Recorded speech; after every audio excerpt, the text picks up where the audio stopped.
Hi, my name is John Petty, and I'd like to welcome you to another episode of Growing Up in Flip Flops.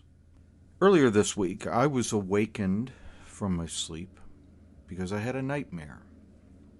I'll just tell you a brief little bit about that, but I was visiting somewhere, went over to see someone that I wanted to talk to. I wasn't able to talk to them, and when I went back to where I was supposed to be, I found that the group I was supposed to travel with had left me at this spot.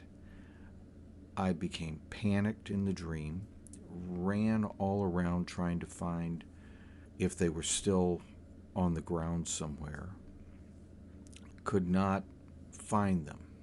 Bottom line, I woke up with my heart pounding, just absolutely in shock. Now, the fascinating thing is I was not being chased. I mean, the normal thing of dreams, you're being chased by something evil or some monster, or you're falling, or something as bad is happening to you. I simply was left at a place and not with the group that I was supposed to be with. I will leave it to the amateur Freudians listening to give an interpretation of what that is. But that's just the point. Now, as a child, that was my greatest fear, was being left somewhere by my mother when we went out someplace. I will refer back to a couple earlier episodes, the Mr. Alexander episode, in which my mother left me with an elderly black man. But later, we went to a different grocery store that was probably a couple more miles out and was in the area that was being newly developed in town. When we went to that grocery store, my mother basically parked me at the magazine rack, and I sat there reading comic books. Great enlightening moment.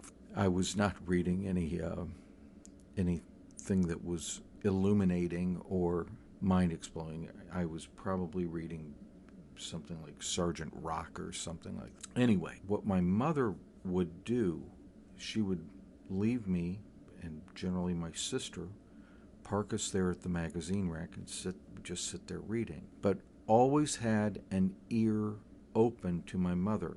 And I hope this comes through on this recording.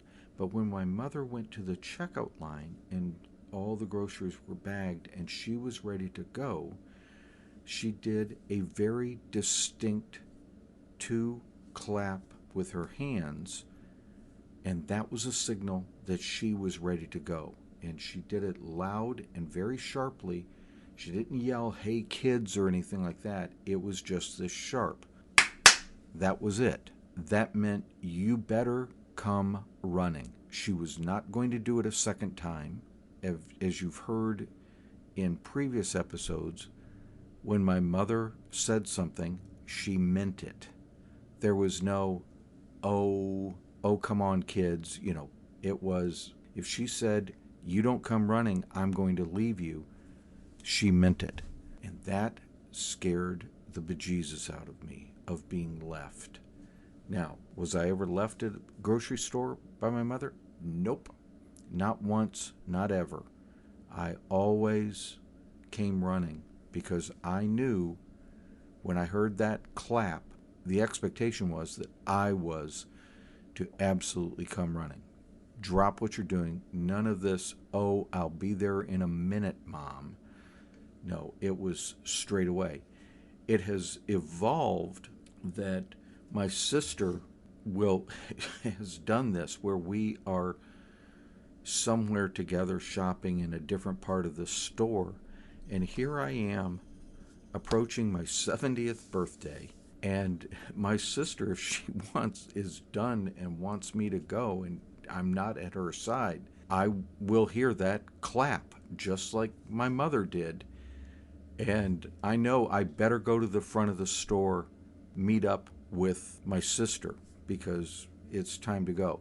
It's just so funny that for both my sister and I, that clap was the signal, you better come running.